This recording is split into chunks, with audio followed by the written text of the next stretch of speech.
E para compreenderem as Escrituras, vamos estar estudando o Evangelho de Lucas, capítulo 9, a partir do versículo de número 20. E disse-lhes: E vós, quem dizeis que eu sou? E respondendo, Pedro disse: O Cristo de Deus. E admoestando-os, mandou que a ninguém referissem isso. Jesus então faz uma pergunta.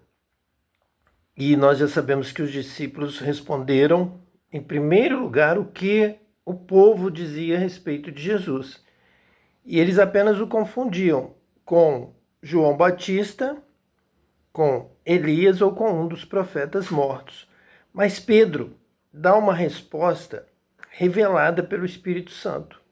E nós já vimos aqui no livro de Lucas que aquele que é batizado com o Espírito Santo, aquele que tem a revelação do Espírito Santo, deve liderar a igreja, deve liderar a comunidade cristã, deve trazer a direção do Espírito Santo.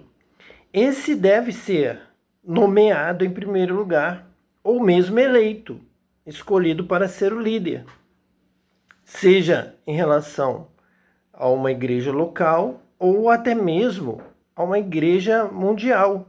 Podemos também incluir uma igreja nacional. Então aqui Pedro é realmente constituído o primeiro papa, o primeiro líder, porque Pedro demonstra ser o primeiro a ter a revelação, a ter o dom do Espírito Santo.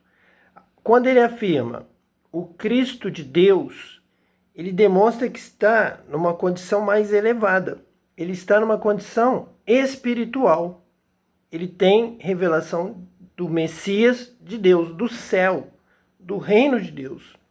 Então ele vai ter a correta observação, a correta visão do ministério, da palavra, de não se apegar às coisas terrenas, às coisas aqui de baixo, buscar as coisas que são do alto. Ele vai se encaixar com as Escrituras, ele vai compreender as Escrituras. Ele já está mostrando que ele tem a compreensão das Escrituras, mas uma compreensão através do batismo com o Espírito Santo. Porque quando Jesus assume que ele é o Messias, ele é o Cristo, e como diz mesmo junto à fonte com a mulher samaritana, o Cristo vos ensinará tudo, nos ensinará tudo. E Jesus diz: sou eu que falo contigo, eu sou o Cristo. Eu vos farei compreender as Escrituras. Vocês vão entrar pela porta estreita, vão andar no caminho estreito, vão acertar o caminho, vão glorificar a Deus, vão obedecer a Deus, vão pregar o Evangelho a toda criatura. Então, nesse sentido, Pedro assume essa revelação, porque quem tem o dom do Espírito Santo é que realmente compreende toda a Escritura. E o Cristo vai nos ensinar todas as Escrituras, nos fazer compreender as Escrituras pelo batismo com o Espírito Santo. Não é com este coração, não é com esta mente, é com um novo Espírito. É o batismo com o Espírito Santo. É quando o Espírito Santo escreve a palavra em nosso coração. Então nós já vimos que Lucas, desde lá do chamado de Zacarias pelo anjo, o chamado de Isabel, o chamado de Maria, e posteriormente de João Batista e Jesus, diz que aquele sobre quem repousar o Espírito Santo, esse é o líder. Então, nós vemos que a existência de um líder na igreja cristã mundial é algo que traz correção, traz equilíbrio, traz uma mente em que se vê a capacidade de tomar decisões nas horas mais difíceis, de dar um encaminhamento, dar uma direção, dizer o que se deve fazer. Então a igreja vai aqui evoluindo, e Pedro, lá em Pentecostes, Pedro lá em Jerusalém, após Jesus morrer, ressuscitar e ir aos céus, Pedro assume essa liderança. É ele quem faz o discurso no dia de Pentecostes. Ele está entendendo o que está acontecendo. Ele foi batizado com o Espírito Santo. Ele já tinha revelações do Espírito Santo com Jesus, que já o colocava nessa condição de um papa, de um líder, de uma liderança. Então ele indica na pregação, ali no dia de Pentecostes, o que estava acontecendo e o que eles deveriam fazer. Deveriam todos ser batizados com o Espírito Santo. Esse é o verdadeiro líder. Deve ser o líder. Devem votar nele para líder. Ele deve assumir a liderança. Deve haver um líder na igreja mundial. Deve haver. Tanto é que Pedro vai seguir no seu ministério e surge Paulo. Paulo também é cheio do Espírito Santo. Paulo fala em línguas, fala mais línguas do que todos. Paulo tem os dons. Paulo tem os dons de curar. Paulo tem os dons de sabedoria, de ciência. Paulo tem entendimento. Então, aos poucos, as Escrituras vão passando essa liderança para Paulo, porque ele está sobrepujando a Pedro em espírito, em dom da palavra. Ele está pregando para mais pessoas, ele está ensinando. Então, seriam esses sinais que deveriam ser levados em conta para que se estabelecesse o líder. Como não há prédios, não há patrimônio, não há salário, não há riqueza envolvida, essa mudança é tranquila, é natural.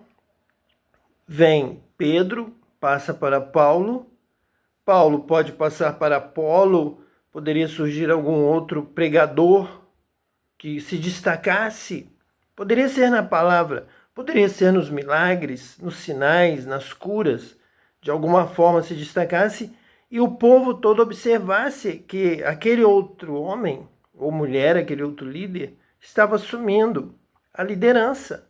Pelos sinais, pelos dons, pelos frutos os conhecereis.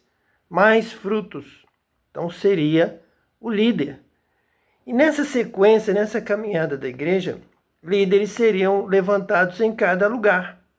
Haveriam presbíteros, líderes em cada igreja, em cada cidade, uma igreja em cada cidade, com as suas congregações na cidade, e nessa cidade um seria levantado como bispo, como líder, e um nacional e um mundial, geral. Sim, seria saudável. Nós temos isso na Igreja Católica, onde o representante da igreja, onde o Papa se apresenta para os assuntos mais importantes de repercussão mundial, guerra, fome, terremoto, acidentes, catástrofes. Ele se pronuncia em nome da igreja. Ele tem capacidade para isso. Ele foi avaliado antes de ser eleito, antes de ser colocado naquela posição. Já, por exemplo, nós tivemos o problema que surgiu nas eleições do Brasil e nós não temos uma voz de alguém capacitado, alguém com conhecimento, com sabedoria, com dons espirituais, com discernimento, para dizer para o povo sair das ruas, não fazer invasão do palácio, não falar certas coisas indevidas, não se posicionar de tal forma, mas falta uma liderança. O povo então fica jogado, o povo está um povo sem pastor, sem um líder colocado, eleito no Brasil. Nós temos tantos que se destacam. Por que não eleger um líder que representasse o movimento evangélico junto ao governo, no momento de crise, no momento de se tomar uma decisão, de se agir de tal forma, alguém que tivesse prudência, alguém que pudesse refletir e indicar o melhor caminho e ser obedecido, ser reconhecido como uma liderança, como alguém, uma pessoa que nos representasse diante da situação da crise ou de outras autoridades. Então nós realmente falhamos nesse sentido, porque nós já falamos aqui que muita coisa que foi decidida, que foi imposta na reforma e posteriormente à reforma, são apenas forma de ser diferente do que já existia. No caso da Igreja Católica, até mesmo de espiritismo ou de qualquer outro movimento. Não se procura o correto nas escrituras, Apenas se o católico dá esmola, nós não damos esmola, sendo que a esmola é bíblica, então nós estamos errados. Nós fazemos muitas coisas erradas, deixamos de fazer muitas coisas certas, apenas por uma disputa, apenas para sermos diferentes, e somos errados, porque dizemos que tudo está errado, quando a outra parte está fazendo muita coisa certa, muita coisa dentro das Escrituras. Mas como eles fizeram primeiro, o errado somos nós, que não fazemos porque eles já estão fazendo antes. E assim pulamos versículos. Temos medo de certos textos, até mesmo podemos punir alguém que cite algum texto da Bíblia, porque esse texto da Bíblia daria razão para o outro lado. Então não pode ser assim. Nós estamos aqui compreendendo as Escrituras e entendendo que Lucas vem trazendo essa direção da liderança do Espírito Santo, da unção do Espírito Santo. Jesus mesmo, ele pede esse argumento, ele usa este argumento para dizer que a sua liderança é baseada na unção do Espírito Santo. O Espírito do Senhor está sobre mim pelo que me ungiu. Ele recebe o Espírito Santo, ele anda com o Espírito Santo é que o ungiu. Nós já vimos lá em Gênesis que a criação está relacionada ao Espírito Santo. Jesus, o Cristo, o Messias, vão colocar a criação no seu caminho certo, que é na direção do Espírito Santo. Ele vai passar, vai falar, vai pregar, mas a intenção é deixar na direção do Espírito Santo. Porque lá em Gênesis, quem realmente tem um projeto de habitação no ser humano, de morada do Espírito Santo, o Espírito Santo é que tem esse projeto de morar em nós. A obra é para o Espírito Santo. A criação foi mais destinada ao Espírito Santo, a ser a habitação do Espírito Santo nessa terra. É o Espírito Santo que já estava lá no início, profetizado, programado, para o Espírito Santo nos fazer uma ligação com os céus.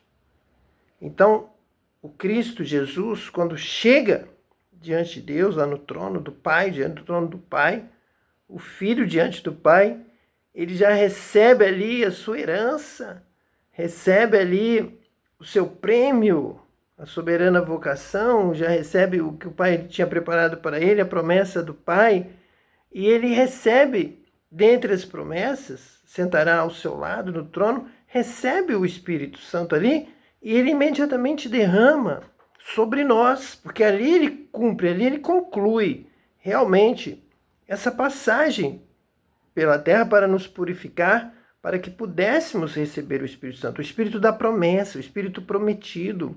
Esse é o que batiza com o Espírito Santo. João Batista diz que a finalidade, diz que o ponto principal, culminante do ministério de Jesus é o batismo com o Espírito Santo. Tem que haver purificação com o sangue, tem que haver a morte, tem que haver o sacrifício, mas tudo isso é para abrir o caminho entre nós e os céus, entre nós e Deus, entre nós e o reino de Deus e a eternidade. E isso se consuma pelo batismo com o Espírito Santo. Então, muita coisa sendo feita errada porque não está sendo feita na direção do Espírito Santo. Não colocamos a verdadeira liderança no seu devido lugar. Não seguimos o que a palavra de Deus nos orienta, as Escrituras nos orientam sobre essa liderança do ungido pelo Espírito Santo, do batizado com o Espírito Santo. Colocamos pessoas por amizade, por favor, porque pedem, porque fazem trocas, porque nos beneficiamos mais com um do que com o outro, e não de uma maneira honesta e sincera, pelos frutos, pelos dons espirituais, pelo discernimento, pela sabedoria. E se seguíssemos essa linha, não teríamos medo nem dúvida de termos um líder nacional, que nessa crise que passamos, na vergonha que foi feita nessa nação, de tanta ignorância falada, praticada, se tivéssemos uma liderança estabelecida, eleita com princípios de dons espirituais, de sabedoria, de ciência, de conhecimento, de temperança, de reflexão, capacidade de discernimento da situação, como Pedro teve, como Pedro respondeu. E respondendo, Pedro disse: o Cristo de Deus, visão. E o Espírito Santo fala rapidamente, dá a resposta, dá a palavra. Abrimos a nossa boca e ele já está dando a palavra certa, a palavra de sabedoria, de conhecimento. Que você também seja batizado com o Espírito Santo e que o Brasil um dia possa realmente ser governado por alguém batizado com o Espírito Santo. Isso em relação à obra de Deus, à igreja do Senhor, que seja dirigida pelo Espírito Santo. Que Deus te abençoe hoje e eternamente, em nome de Jesus, o Messias. Amém.